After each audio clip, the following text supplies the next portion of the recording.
Hello, I'd like to welcome you to our fifth seminar on the Introduction to the Apostolic Bible Polyglot. This seminar will feature the Analytical Lexicon of the Apostolic Bible and a grammar that we've put together using FreeMind software. We'll actually go now into the Analytical Lexicon text itself and explain this whole process. Now, as you can see, the analytical lexicon is made up of groups of numbers with words under it in using the AB Strong numbering system. The AB Strong numbering system is a consolidation of James Strong's 19th century coding of the New Testament and our coding of the Greek Old Testament, which Strong's didn't do. And you can see that the first letter, first number 1 is a letter, alpha. And then you go down to number 4, it's an adjective. And these are all parts of speech. And the first Greek word under each of these parts of speech is what's called the dictionary word. The dictionary word is what you would find if you went into a Greek dictionary. If you went into an English dictionary and you went to find went, you wouldn't find it because it's a past tense of to go or go. And same with the Greek. So we do give the dictionary word that you can look up in various dictionaries, and underneath the dictionary word is the word or words that appear in the Apostolic Bible under that number. So number 4.1 would have avasilev tone, which in this case it says is an adjective. It could be masculine, accusative singular, or neuter, nominative and accusative singular, and basically depends on the context and the words that are modifying it to determine. You'll need to go into a grammar to find out some of this, but we will show you our grammar in a few minutes here.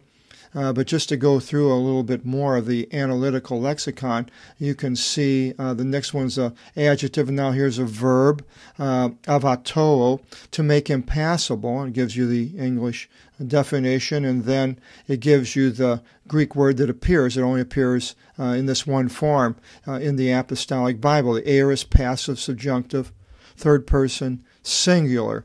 And there's different types of different parts of speech that the analytical lexicon shows, nouns, prepositions, and so forth. We can go into all these you can go into all this when you actually open it up and you'll see it. But basically, this is the apparatus of how it works. Then, to find out more about the parts of speech, you can go to our website. It's apostolicbible.com.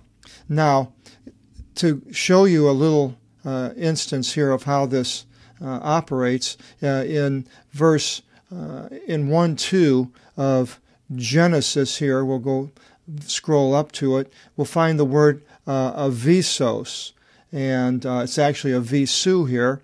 In 1:2, and there it is, the avisu, the abyss. And then if we go back to the analytical lexicon, we go to number 12, and there it is, avisos, an abyss, or deep. And it depends on the context. Some places it's referring more or less to water, which would make it something like the deep. And then a place where Satan is bound in Revelations, the abyss. Then you look for the Greek spelling, and you see it right here, avisu, and it says it's genitive singular. The genitive is possessive.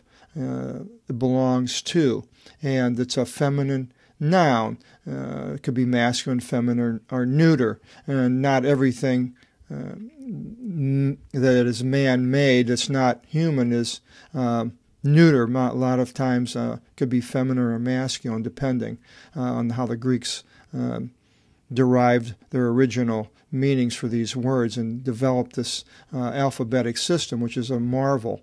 And so that's a simple way of seeing how this works when you first have done the the word study, like in our last seminar, like looking up an English word, and let's say you wanted to find out about the abyss.